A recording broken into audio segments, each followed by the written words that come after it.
नमस्कार साथियों, स्वागत है आपका आपके अपने संपूर्ण भक्ति सागर चैनल परिवार में। साथियों, चैनल पर यदि नए हैं तो आप सबसे अनुरोध है कि चैनल को सब्सक्राइब कर लीजिए, वीडियो को लाइक कीजिए, ज़्यादा से ज़्यादा शेयर करें और वीडियो के अंत तक बने रहें ताकि आपको पूरी कथा सुनने को मिले और पूरी जानकारी आप ले सकें।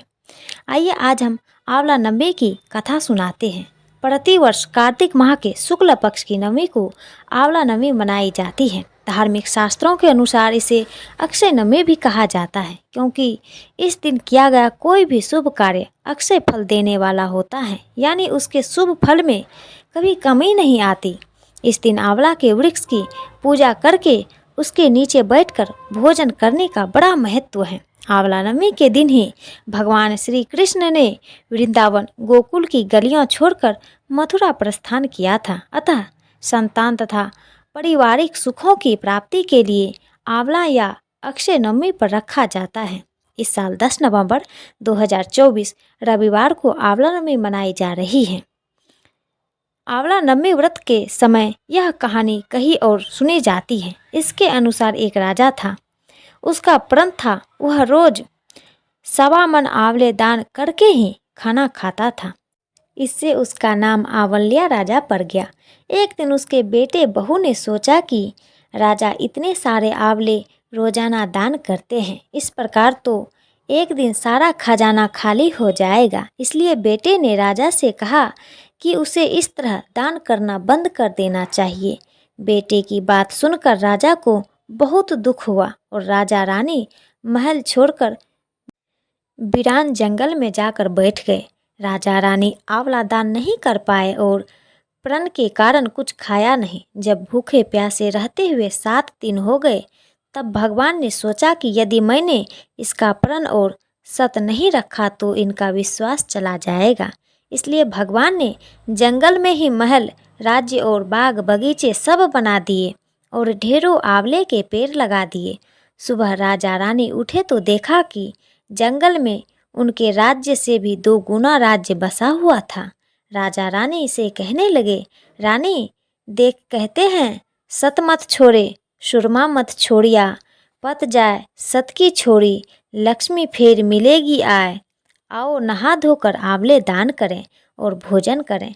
राजा रानी ने आंवले दान करके खाना खाया और खुशी खुशी जंगल में रहने लगे।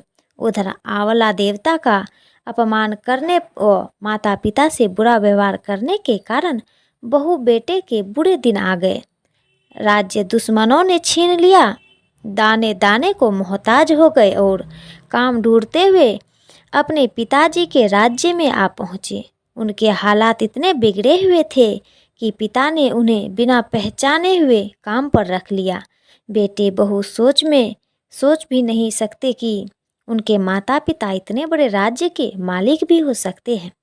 सो उन्होंने भी अपने माता पिता को नहीं पहचाना। एक दिन बहू ने सास के बाल गूंथते समय उनकी पीठ पर मस्सा देखा। उसे यह सोचकर रोना आने लगा कि ऐसी मस्सा मेरी सास के भी था। हमने यह सोचकर उन्हें आंवला दान करने से रोका था कि हमारा धन नष्ट हो जाएगा। आज वे लोग ना जाने कहाँ होंगे। यह सोचकर बहू को रोना आने लगा और आंसू टपक टपक कर सास की पीठ पर गिरने लगे।